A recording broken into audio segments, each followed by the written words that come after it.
Alright guys, welcome to Trending Interactive Studios again. I'm your host Ben. Today we are going to be talking about, this episode specifically is going to be about Season 1, but I'm going to try to talk about as many of the seasons as I can throughout the day.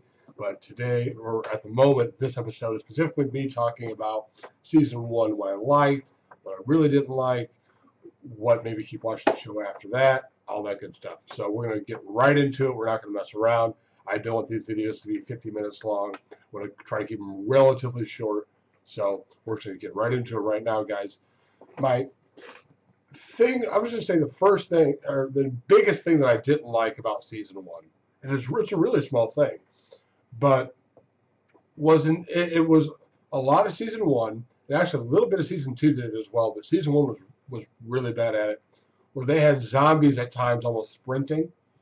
Walkers. They had walkers almost sprinting, and then they would, like in the very first episode, Jenny, Morgan's deceased wife, who was a walker, was able to turn a doorknob, and you see this in the intro for. I would have to go look at it right now. I don't remember if it's still part of the intro. I think it is. But if I'm wrong, you guys can all hit me up down here and say, hey, you're full of shit. Wouldn't be the first time. Won't be the last. But at least for the first few seasons, you see that doorknob turn, and that's Jenny. And obviously, walkers wouldn't know to turn a doorknob. So basically, my complaint with Season 1 is that walkers really weren't behaving like walkers. They were having a little bit of train of thought. I mean, you have to have some kind of train of thought to turn a door. You have, to turn that knob, you have to have the knowledge to turn. I get the, because it's, I mean, technically that would take knowledge if you think about it, but it's minuscule compared to actually knowing to turn a knob. And in fact, in the second episode, when they're showing Rick why he got them killed, they're like, thanks a lot, you just killed all of us. And he's like, why? And they show him all the walkers that are right there in front of the door. And what you see is all these walkers banging on the glass, trying to get in. But you also see one walker has a rock. And it's like, smash, rock. And you're like, wait a minute. There is no way a zombie knows to lift a rock. That is hilarious. That is funny. I'm curious if that was intentional. Like, hey, let's see if anybody notices that we have a lot of zombies, and one of them is using a rock to try to break the glass. So, while it is a little bit amusing, if it was intentional, I get it. That is funny. But if it was unintentional, they were, just the first episode, they weren't really thinking ahead.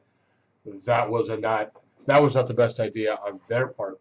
Now I'm going to do something right in the middle of this video. It's going to make things look confusing. I don't need this headset, guys. I wear this for some of my videos where I'm watching stuff, but I don't have any sound coming in, so I'm probably talking really loud right now and I don't notice it. So right in the middle of my video, you guys get to see me correct myself and take these off. Oh, wow, I am talking quite loud. All right. So, more on Season 1. I thought that Lenny James, who plays Morgan, did a tremendous job. I'm very happy that he came back in the show later on. Shane Walsh, John Bernthal is an amazing actor. So, Season 1, I thought it was really well done, personally. The thing is, it was short, and it was more of a building the plot. Season 1 was building you to Season 2, which is probably every season in a way. But this was like building the show. This is what's going on here. This is the situations they're currently dealing with. Let's go from there. So I liked the story of Shane and Lori and Rick. It's really interesting. I can't go too far into this because this comes to a head, obviously, in Season 2. and a little bit in season 3 without Shane. But this is a very interesting season, in my opinion here, because you see Shane for most of the season until the end. And I should stop right here, guys. Stop. Spoilers. If you don't get that I'm talking about seasons and there's going to be spoilers, that's on you, but I'm still going to be safe here. If you have not watched this season or any seasons, take the time, get it on Netflix, check it out, go out, buy the DVDs, go on Amazon. Hey, you can stay in your chair, keep watching my videos, go on Amazon and just buy them right there. Walking Dead by AMC. So, all right, now, spoilers. From this point on, we do have spoilers. So, Shane, for the first season, was relatively a decent guy. He was a pretty good guy. He was a really good friend. You could tell he missed Rick. You can tell he cared tremendously for Carl. You can tell that he really cared for Lori. Which at one point in the next season, which you'll see, he tells Shane, you don't love her, which I don't agree with that. But he shouldn't have. Let's put it that way. But there's a lot of people that condemn Lori.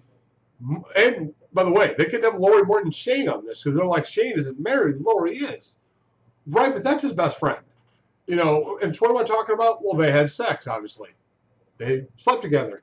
They did the dirty. They bumped uglies, so to speak, as Merle so politely told Andrea in the first episode. So Shane was a good guy till like the last episode, where then he tried to, I would say it's attempted rape. When you try to grope somebody, they say no, and you keep reaching around and touching, and they have to scratch you, you know, to get you to release. I think that's attempted rape. So Shane went from good guy to sleazeball and good guy with an attitude. And before this, he had already put his gun on Rick, which a lot of people are like, well, but he was never going to shoot him, blah, blah, blah. It doesn't matter. If you have the cojones to point your gun at your best friend, now you should never do it in a joking way. That's just stupid. But you say, well, if I do it, I'm joking. My gun's not loaded. Whatever. It's stupid, but whatever. That's your choice. But this wasn't in a joking way. Rick didn't see it. Dale did. So Shane was already showing signs of losing his mind and losing his grip and saying insanity. And then at the end of season 1, he slipped and he did so. Obviously, that's when I went from. I never completely liked Shane, honestly. Even when he was being a decent dude, something about him I didn't like. But I didn't hate the guy. But most people that know me know that I'm all about women's rights, and not even just women's rights, people rights. I'm all about people rights and treating people with respect. So when he touched her and it wasn't wanted, and this was his best friend's wife, and now he knows his best friend's alive and he's still trying this, he's now an asshole. He's a jerk. Period. So I really enjoyed season 1. The end where we lose Jackie was really sad. It was Dale, as we know, basically made Andrew come out by saying, well, then I'll just die with you, which means his death, Andrea's soul would have to live with or whatever. So she went ahead and she came out. When they were stuck in there, and the place was going to explode. The CDC was going to explode in 15, 30 seconds, and they all got out with the grenade that Carol was awesome. She found that Rick. It was the grenade that Rick found in the first episode. Sorry, in the second episode of season 1. And apparently, when she was washing his clothes one day, she found it, and she kept it in her purse. So, obviously, one of the biggest points of season 1 is earlier than that, when Ed is threatening and slapping around Carol in front of the other women now. And they're going to try to get her to stop. Shane just had a big to-do with Lori, so he was very upset. And he comes down there, and he sees Ed, and he beats the living shit out of Ed. And he's like, if you ever touch Carol again. But then he proceeds to scare the crap out of all the girls by I mean, literally punching the living dog shit out of Ed. I can't stand up for a woman beater. So Ed kind of had it coming, but when you do violence in that manner, the way that he went on Ed in front of women that are already terrified, is probably not the best idea. So that's where I think that was the very first time where I was like, wow, with Shane. Again, I already had, for some reason, he just didn't rub me the right way. Like in the very first episode, at the very start, when you first see him and he's talking, something about him just didn't rub me right. But this was at this point when he beats up Ed. I'm like, yes, good job, beat this dude's ass. But then I'm also like, okay, dude, we get it. Okay, stop. And he hit the dude 17 or 18 times. It's argued which it is. It doesn't matter. He beat the living piss, dog shit out of Ed. So Jackie, as we know, decides to die at the CDC with explosion with Dr. Jenner. Then we also have Amy, Andrea's sister, passed away. That was a very sad moment in season 1. And we also lost Jim as well. So the 3 deaths of the group were Amy. Oh no, there was more than that. We had Ed die. He ends up getting bit. So we had Amy, Ed, Jim, and Jackie are the 4 people that we lost in season 1. So I'm saying of characters that they really let us know it all. So those are the 4 people we lost in season 1. It was personally the saddest death was probably Andrea's. Not Andrea's. Hers was not yet, but Amy's, her sister's, because they drugged that out, and she drugged it out. She really didn't want to let her sister go, and you found out there's a lot more reasons behind that. And again, it wasn't like crazy heart-wrenching, but it was sad. So I mean, she lost her sister, and it was definitely a sad moment on the show. And I don't think anybody was really all that sad about.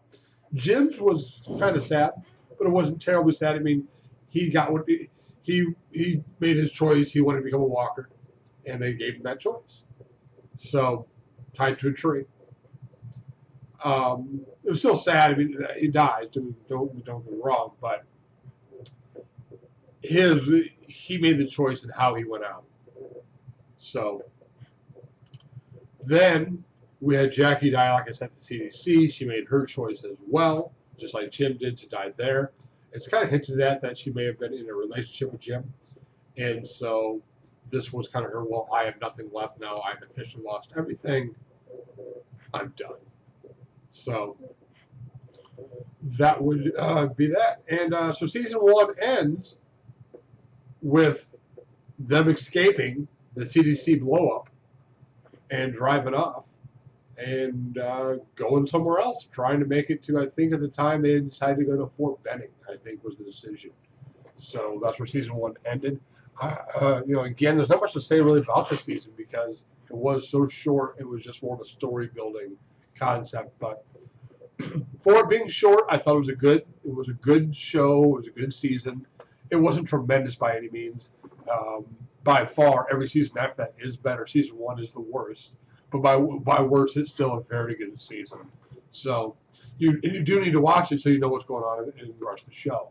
You can't just go, well, he said it wasn't very good. Well, it's not true. I'm saying it's good, just compared to the rest of the show, and that's because they really used season 1 as a building block. So, all right, guys, hope you enjoyed this video. We're going to stop it here. This is already longer than I hoped it would be. Thank you guys for watching, turning in our studios. Remember, as always, to like, share, and subscribe, and comment down below. I'm your host, Ben. We'll see you next time. Peace.